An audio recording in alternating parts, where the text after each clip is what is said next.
بسم اللہ الرحمن الرحیم۔ ایک مرتبہ حضرت علی رضی اللہ تعالی عنہ نے اللہ کی حمد و ثنا کے بعد موت کا تذکرہ کرتے ہوئے فرمایا: اللہ کے بندو، اللہ کی قسم، موت سے کسی کو چھٹکارا نہیں ہے۔ اگر تم تیاری کر کے اس کے لیے ٹھہر جاؤ گے تو بھی وہ تمہیں پکڑ لے گی، اور اگر اس کے لیے تیاری نہیں کرو گے بلکہ اس سے بھاگو گے تو بھی وہ تمہیں آ پکڑے گی۔ اس لیے اپنی نجات کی فکر کرو اور جلدی کرو۔ اور ایک چیز تلاش میں تمہارے پیچھے لگی ہوتی ہے جو بہت تیز ہے، اور وہ قبر ہے۔ لہٰذا قبر کے بھانپنے سے، اس کی اندھیری سے اور اس کی وحشت سے بچو۔ غور سے سنو، قبر یا تو جہنم کے گڑھوں میں سے ایک گڑھا ہے یا جنت کے باغوں میں سے ایک باغ ہے۔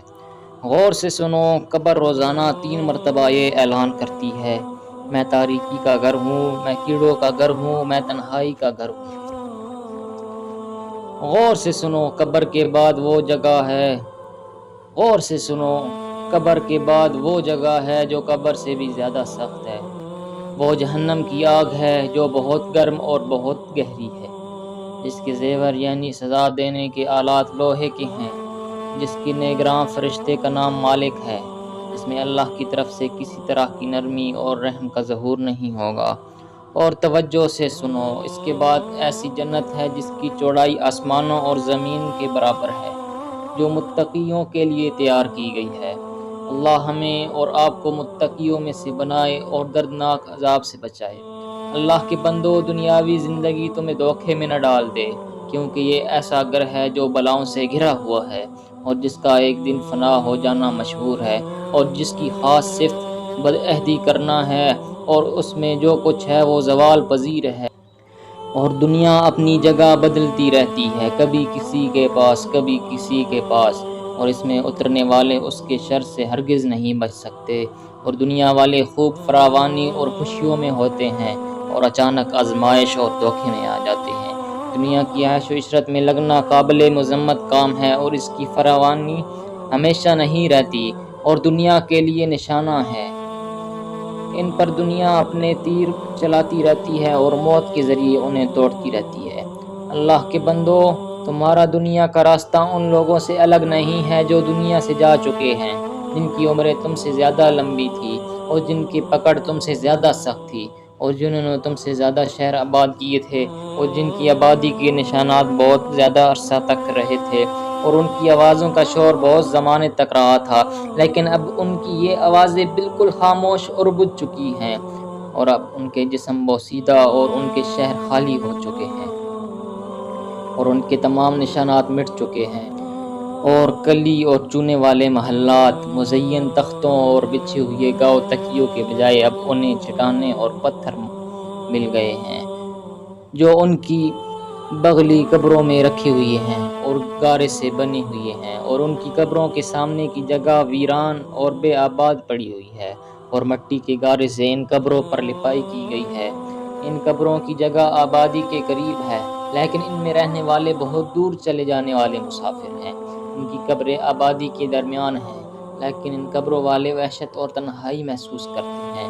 ان کی قبریں کسی محلے میں ہیں، لیکن یہ قبروں والے اپنے ہی میں مشغول ہیں، اور انہیں آبادی سے کوئی انس نہیں ہے۔